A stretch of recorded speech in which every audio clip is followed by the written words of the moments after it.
of emotion and less the problem of emotion and more the problem of how we should deal with emotion, of how we should overcome emotion when we can, and how we should find ways of developing ourselves so that we can move beyond them. But I had forgotten what I would consider one of the most spectacular verses in the Bible, perhaps. There's a number of them that would go for the running, but to me, and when I discovered it and when I broke it apart, and when somebody had done so for me, I suppose, it wasn't me particularly, but when somebody had taken this verse that we had just read from the scripture reading from Brother Jim and broken it down into what he's really talking about. John here, he hits the very heart of the issue of emotion. And that's the guilt that we oftentimes feel for having emotion, for being angry, for feeling depression or sadness, anxiety. I mean, the list goes on, and oftentimes we sit back and we tell ourselves, and sometimes, unfortunately, we tell each other that pretty much we say to ourselves and to others that you're not a good Christian if you feel emotion, or if you struggle with emotion, or if there are problems in your life and you're not dealing with them well. I look through the New Testament, I see a lot of people who struggle with emotion. I look through the Bible as a whole, and some of the greatest individuals in God's Word struggle with emotions. I mean, David himself, 6 times in the Psalms, he prays that the Lord would not be far from him. David regularly prays about every emotion that goes through his body, which is, for one, a good thing for us to do as human beings, but also demonstrates that we as human beings have emotion. We talked about that last week, how other people in the Bible have emotions, how Jesus himself expressed emotion. Even God talks about emotion. But I love here in 1 John chapter 3, look with me again very quickly at verse 21. Beloved, if our heart does not condemn us, we have confidence towards God, and whatever we ask we receive from him, because we keep his commandments and do those things that are pleasing in his sight. If you go back to verse 19. And by this we know that we are of the truth, and shall assure our hearts before him. For if our heart condemns us, God is greater than our heart and knows all things. Specifically, verse 20 to me is the key, that we might feel awful, we might feel guilty, we might feel bad because we struggle with anxiety or depression or anger, wrath, malice. I mean, we might struggle with all the emotions that human beings are capable of. But the amazing thing to me, and what really set me free in a lot of ways of dealing with this kind of guilt, was that God is greater than our hearts and knows all things. Even if my heart tells me that I am not in the right place, even if my subconscious, is what we would call it today in the psychological realm, even if my subconscious, through that anxiety and through that grief and through those tears and oftentimes the guilt that comes with them, even though it tells me that I'm a bad Christian and that I shouldn't feel this way, John just points it right out to those Christians he's writing to, and he says that God's greater than your heart. So however you feel, and even how bad you feel about how bad you feel, which is just how we work, isn't it? God is greater than all of that. He's greater even than the very thing your heart is telling you, your subconscious, and the guilt that you feel. And then he goes both backwards. If we go both backwards and forwards, let us not love in word or in tongue, but in deed and in truth. Here's an objective standard. Are we loving like we should? Now, if we're going to be guilty of anything, it will oftentimes be of not being the people we need to become, right? And not moving forward to it. But he gives you an objective. He says, let us not love in word or in tongue, but in deed and in truth. And by this we know that we are of the truth, and shall assure our hearts before him. So it's not how you feel. It's the actions that you partake in. It's the life that you lead. That even sometimes I wonder if John, an expresser of love, one who not only talks about it, but I have to imagine lived it, the way he talks to the people that he writes to as the elder of the church, and they as his children, that he expresses this love. And then in verse 21, if our heart does not condemn us, we have confidence towards God, and whatever we ask, we receive from him, because we keep his commandments. There's another objective. These are not subjective clauses. These are not things that we can feel good or bad about. These are objective things. Do we love? Do we love others? And do we keep his commandments and do those things that are pleasing in his sight? And if this is the case, then regardless of how our heart feels, regardless of the guilt that we feel for the emotions that we have or the life that we live, we can know that God is greater than our heart. He knows all things. And so we've got to remember that. And that was, as I said before, a very freeing moment in my life and in the issues that I have had emotionally. It has helped me to deal with those kinds of things. It has given me a level of peace. And I just keep reminding myself, when I feel those guilty feelings, God is greater than these guilty feelings. God is greater than my subconscious that tells me that I'm doing a poor job. He knows whether I'm doing a poor job or not. And if I'm doing the things that I'm called to do, then in truth I am His. One of the difficulties that we face in this way is a self-deception. We're going to start here. Knowing and or fooling ourselves. The importance that we see in the world to talk about knowing. And Paul writes a lot of the New Testament, but he does not write 1 John, interestingly enough. John does. John, as he's talking to the Christians that he is here in chapter 3 specifically, and you'll see it a number of times as it crops up through 1st, 2nd, 3rd John, he uses the word know. That is not N-O like my mom always used, but K-N-O-W, right? To acknowledge something or to recognize something, to appreciate the importance of something, to know it. And in this way, he uses this word to know, that you can know the truth, for instance, and the truth will set you free. Even Jesus used that terminology. John would use it regularly in the same way, knowing and fooling oneself. One of the major problems that we face as Christians is our ability not only to sabotage our well-being and our relationship with God through guilty feelings that we talked about just a moment ago, but also in the other direction, to think more highly of ourselves than we ought to think. And interestingly enough, this morning we talked about that in Galatians chapter 5, that we need to be mindful that we recognize who we truly are rather than who we'd like to be or who we think that we should be.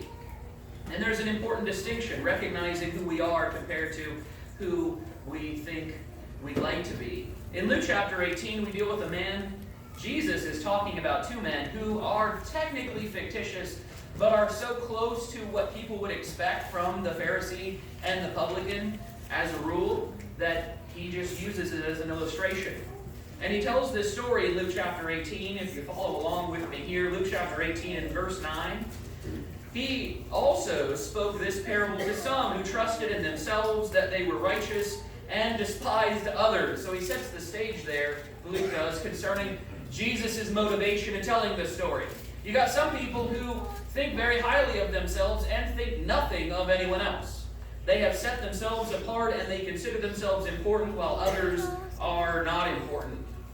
You can imagine which side the Pharisee is going to fall on when Jesus tells this story. Again, two fictitious men, but so close to reality of many of the Pharisees and some of the publicans or tax collectors that it would be absolutely true of them. He says, two men went up to the temple to pray, one a Pharisee and the other a tax collector. That's where the word publican comes from.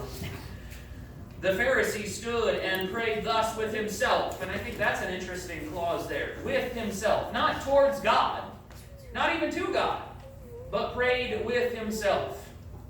He says, God, I thank you that I am not like other men. And he has made one of the grievous errors. He's comparing himself to other people. We on this earth are in real bad shape. As a rule, right? Romans chapter 3, verse 23, for all have sinned and fall short of the glory of God. It's not hard for us to point out other individuals, to point out other people, and to say, well, I'm doing a lot better than this other person, or not as well as this other person.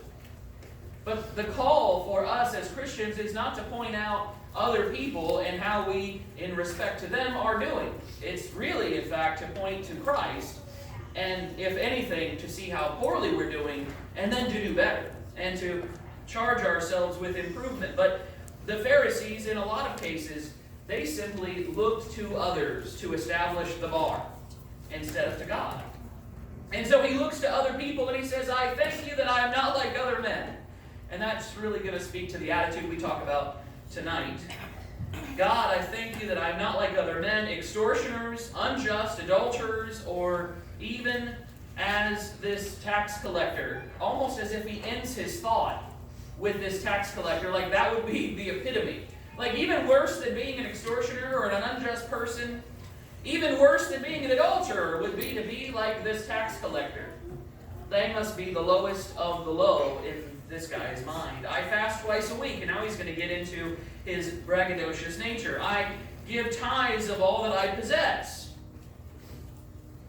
This guy represents all the things that the Jews at large would respect, but also despise in the Pharisees. These are the very things that Jesus points out in Matthew 23, the very things that they embodied and they loved embodying, but Jesus says are the very heart and the essence of a religion that is meaningless, that is vain, that is puffed up, that doesn't carry any weight. This guy, and imagine, if you will, a person, not a specific person, try not to do that. Maybe you have a person in mind that does this, I don't know, but somebody that just talks constantly about, and loudly, about everything that they accomplish, everything that they do, all the things that go on. Now, some of you are giggling. That tells me that you have someone in mind. Don't share. But you probably can pretty well imagine this kind of person. And then as an expression of the opposite, wow, look at verse 13. And the tax collector standing afar off. That implies that this Pharisee is standing in the middle of the area where the people would be gathered. Like, he has found the most advantageous position in order to not only point out all the deficiencies of the people around him, but to extol his virtues and to talk loudly about the things that he is going to and or has accomplished in his relationship with God. This is the very guy that Jesus is talking about when he talks about not letting your left hand know what your right hand is doing, that you don't go to the marketplace and extol all of your virtues and all the good that you're doing, that when you do charitable deeds in the Sermon on the Mount, that you do them in secret. This guy was not listening. No. He said, no, I'm not going to do that. Rather, I will stand in the midst. And the tax collector, standing afar off, would not so much as raise his eyes to heaven. He couldn't even, the idea is, he couldn't even look God in the eye. Now, if you've got a child that's done something that they absolutely know would disappoint you, and they care at all that they've disappointed you, you can usually tell. Like, kids are funny. They don't realize that you don't have to be all-knowing to know what they did. You don't have to be all-knowing. You don't even have to know what they did in order to know that they did something most of the time, because they won't make eye contact. They can't look you in the eye, and that's the attitude of this publican, this tax collector. He feels so awful, he won't even raise his eyes to heaven. He won't even look God in the eye, to be metaphoric, but beat his breast, saying, God, be merciful to me, a sinner. He accepts his position in life. He accepts that he is not who he needs to be, but he calls on the one who can make him who he needs to be to follow through, to help him be the person he needs to be. There is a father that Jesus challenges in relation to faithfulness, and this man responds. Instead of getting angry, he says, help my unbelief. He just accepts that he is not the person he needs to be in order to ask Jesus of anything, but he needs to ask Jesus for this favor, for help and assistance, and all he can do is pray to Jesus in this case, ask Jesus to help him regardless, to help him become who he needs to be. And brethren, that's all of us.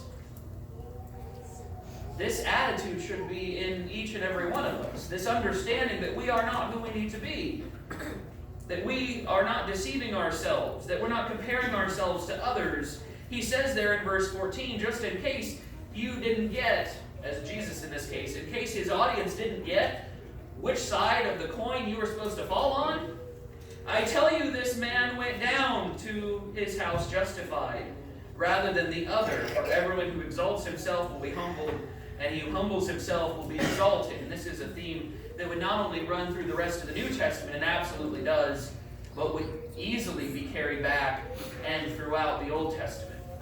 It is those individuals who humble themselves under the mighty hand of God that will be uplifted, that will be, when distress and tribulation come, that will be carried. Let's just use the word. They'll be carried by God. And God is okay carrying people sometimes. We talk, I don't know, you've probably heard the story of the footprints in the sand, where there's two sets of footprints, and they're talking about Jesus. And, well, what happens? Did you leave me? This section of sand where there's only one set of footprints. And Jesus responds, no, that's where I carried you. And I always imagine there's another set of footprints where there's footprints and then there's two lines. And that's where I drug you. And my life has been that way too many times. That it's one thing to be carried by Christ when our flesh is too weak. It's another to be drugged by Christ. And He won't do that anyway, will He? He doesn't drag us into heaven. He rather gives us opportunity. That man, that publican, that tax collector, imagine the attitude of the audience at the time. This tax collector for Rome, this guy who we consider lower than the low, as the publican, or the Pharisee in this story even concludes. This guy went home justified. That God appreciated his prayer and justified him. But the first man, that Pharisee, was not justified, because instead of humbling himself, he simply exalted himself. He told God how lucky God was to have him, and that's the most absurd thing of all, perhaps. In Matthew chapter 7, verses 3 through 5,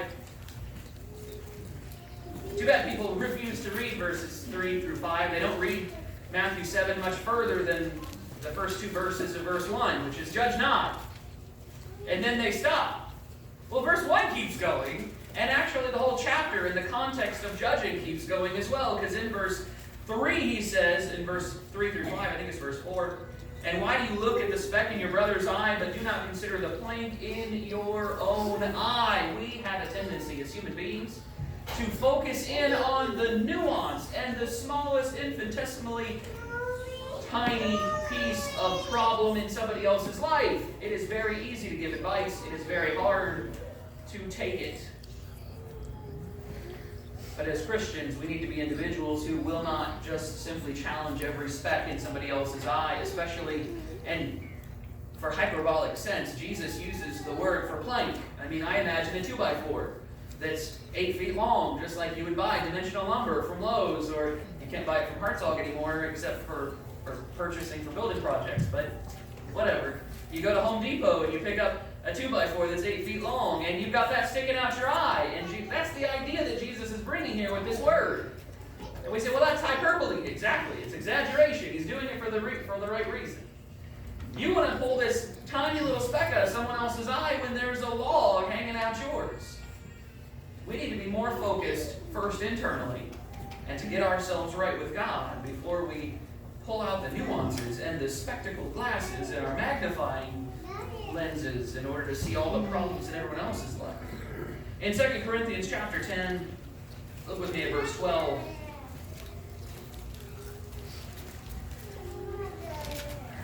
Second Corinthians chapter 10, here in verse 12 he says, for we dare not class ourselves or compare ourselves with those who commend themselves, but they measuring themselves by themselves and comparing themselves among themselves are not wise. There's a couple things happening here, but Paul says, first, we shouldn't just be comparing ourselves to just any old person. In fact, he would regularly talk about the person we need to be comparing ourselves with, the person we need to follow. And the most consistent, or the most concerned he is, or the most compromise he makes is, right, imitate me as I also imitate Christ. But by and large, the majority of his call is that we imitate Christ and Him crucified, that we follow through with His will and His agenda. We live after His life. But here he says, the temptation is that we would compare ourselves to other people at all, which is a terrible idea. But on top of that, we compare ourselves to people who compare themselves to themselves. Well, like how tall should Chris be? Well, let's go look. I have a line on the wall that shows how tall Chris should be. Hey, look, I'm exactly how tall Chris should be. That's great. I'm doing a great job. Like my self-realization, my self-esteem is entirely dependent on things that are entirely outside of my control.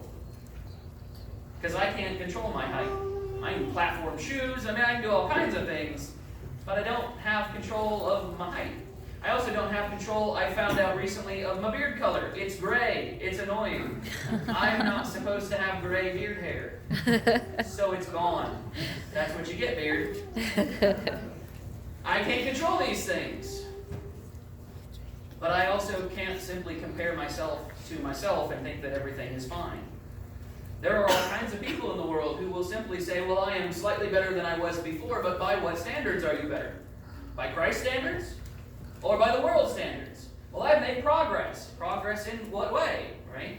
Progress by your own definition of progress? Have you moved forward in your ability to do what you want? And we compare ourselves when it comes to upward mobility in our profession, in our job. We feel better because we are making more money, or because we have a larger house, or we have more vehicles, or the list goes on and on of things we compare ourselves with, and the things that we consider important, and that's the problem.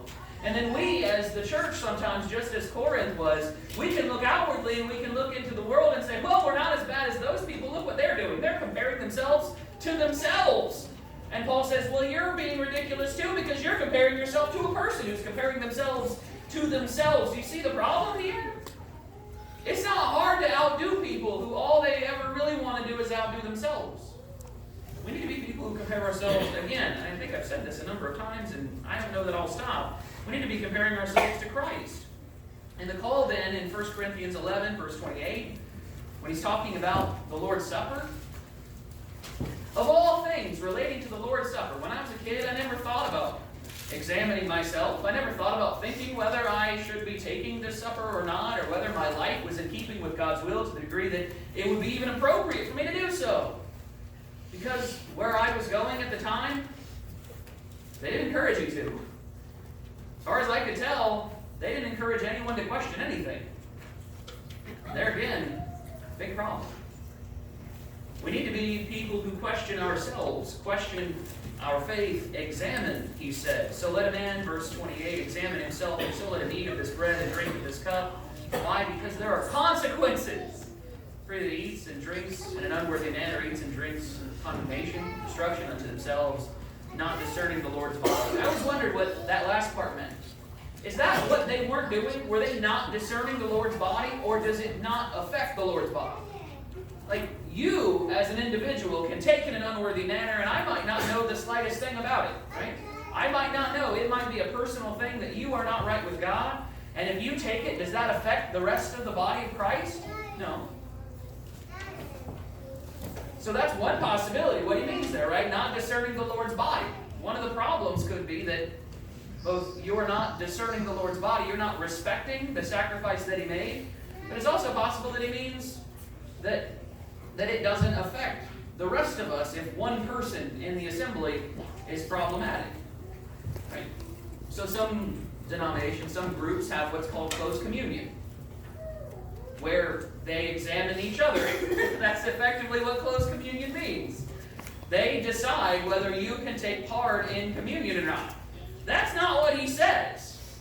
There in verse 28, he says, let a man examine himself. It doesn't say himself and those nearby, within two pews, perhaps. Perhaps then we should have an interrogation or a questioning. Perhaps we should have a discussion before the Lord's Supper on who can and can't participate. So whether he means by that the person who's partaking in an unworthy manner isn't discerning the Lord's body, or he means that it doesn't intrinsically affect the Lord's body if one person, or even a few, aren't right with God, I'm unclear. I'm curious to look into that now. That was a weird thought that entered my head at the last moment, so that's a bonus. No charge for that. One of the things, additionally, he talks about 2 Corinthians chapter 13, and I wonder about this church in Corinth. You got to wonder sometimes. The church in Corinth, 2 Corinthians chapter 13, look what he says there in verse 5. Now, this tells me that there are objective standards. We talked before about that, didn't we? there in 1 John chapter 3. That we need to love in deed and in truth, not just word. We don't just need to say it, we need to live it, and we need to do the will of God. But then here in 2 Corinthians chapter 13 and verse 5, he says, examine yourselves as to whether you are in the faith. That is not what most people like to hear when we talk about their faith. Because to most people, faith is a feeling that you have. And they can't explain it. They even write songs about how they can't explain why they feel right with God. And the weird thing is that the Bible does talk about that, but it talks about that in the negative. That's exactly what John is talking about. How you feel doesn't affect your faith. Your faith and your relationship with God is an objective thing. Now, we can feel a certain way. We can feel good about our relationship with God. How many people do you meet every day that's like that? How do you feel about your relationship with God? I feel really good about my relationship with God. Oh, yeah, what's it compelling you to do? Absolutely nothing. Well, there's a problem there, isn't there? It's not affecting anything in regard to your relationship with God, your relationship with others, how you live your life. And James has something to say about that, James 2. He says, even the demons believe, and they tremble. Which is to say, you don't even do that. When Jesus compels them to do various things, they do it. When he casts them out, they leave. They at least obey. Rudimentarily, they obey. There are a lot of people in this world who have no conscience, no concept of faithfulness outside of, hey, I happen to think that Jesus is real. That's their faith. It doesn't affect them, it doesn't change anything, or even levels of that. It affects them or changes them in some way. What does he say there in 2 Corinthians chapter 13 and verse 5? Examine yourselves as to whether you are in the faith. Test yourselves. Do you not know yourselves that Jesus Christ is in you, unless indeed you are disqualified? He says there is an objective way to find out. And it's not in how you feel. It's not in what you think. The Bible gives you the qualifications of whether you are saved or not, which is additionally one of the most impressive things. Going back to 1 John chapter 3, God is greater than our hearts and he knows all things. He knows if our lives are committed to him. He knows if we have obeyed him in the things that we were supposed to do and should accomplish. There is a temptation, as well as comparing ourselves to others, to assume virtues which are not your own. Assume virtues which are not your own. And you say, Chris, what does that mean? In Matthew chapter 7, verse 21, not all who say to me, Lord, Lord, shall enter the kingdom of heaven, but he who does the will of my Father which is in heaven. Interestingly enough, Jesus himself, objective way of telling whether you are in the Son. But he who does the will of my Father which is in heaven. That's how you express and show that your faith is not simply words that you say, but a life that you're living. And many in that day will say to me, what are they going to say? They're going to say, oh, we've cast out demons in your name. We've done many wondrous things in your name. We've given, we've sacrificed, we have, and Paul in 1 Corinthians 13, if you have not love, then it's a sounding brass or a clanging cymbal. It's pointless, worthless, nonsense. There were people even in Jesus' day he anticipated would say, hey, Lord, Lord, are you going to save me? And Jesus says, no. No, because I told you what needed to be done and you refused to do it. You practice lawlessness. Objective. Which doesn't remove emotion from our lives. Unfortunately, that would be slightly simpler in life, wouldn't it? But it does tell us that emotions are not what determines our relationship with God. There is an objective standard. We need to examine ourselves. We need to recognize who we are. We can't disguise sin. Isaiah chapter 5, verse 20, woe to those who call evil good and good evil. Who would do that? Have you looked up the definition of tolerance? There's the word. Have you looked up the definition of tolerance lately? To the world, being good means something very different than a Christian would understand what being good is from the Bible.